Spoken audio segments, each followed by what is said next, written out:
Sinhala ගීක් show එකට එහෙම නැත්නම් ධනුෂ් සඳන YouTube channel එක අදත් මගේ ගීක් කියලා ඔක්කොම ආයිබෝවන් කියලා පිළිගන්නවා. Programming for beginners පළවෙනි වීඩියෝ සීරීස් එක තමයි ඔයගොල්ලෝ එකතු වෙලා ඉන්නේ. ඉතින් යාළුවනේ අපි යමු වීඩියෝ එකට. ඔයගොල්ලෝ මුලින්ම ඔයගොල්ලෝගේ මයි කම්පියුටර් එකට ගිහින් ඔයගොල්ලෝ කැමති තැනක right click කරලා new ගිහින් text document යන්න. ඒකලා ඔයගොල්ලෝ view කියන එකට ගිහින් මෙන්න මේ දෙවෙනි එකට ටික් එක දාන්න. ඒකලා ඔයගොල්ලෝ මේකේ නමස් කරන්න ඕන.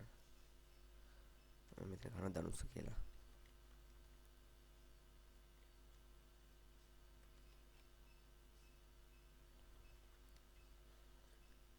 ඒතකොට ඔයගොල්ලෝ වෙන මෙතන ටෙක්ස්ට් කියලා තියෙනවා. ඔයගොල්ලෝ එතන දෙන්න ඕන HTML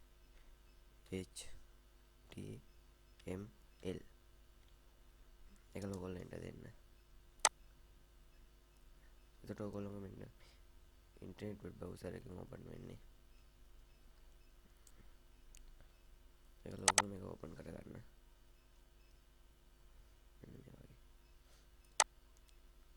ඒකලා ඔයගොල්ලෝ මේක right click කරලා open with ගිහින් මේක notepad එකක් විදිහට open කරගන්න.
තියෙන්නේ මගේ සෝෂල් මීඩියා ලයික් කරන්න ෆලෝ කරන්න සිංහලෙම ටෙස්ට් එඩියුකේෂන් වීඩියෝ ඕගොල්ලෝ ගාවටම ගෙනන්න එක දාන්න අමතක කරන්න. ඉතින් යාළුවනේ මේ වගේ අලුත් වීඩියෝ එකකින් අය නැවතම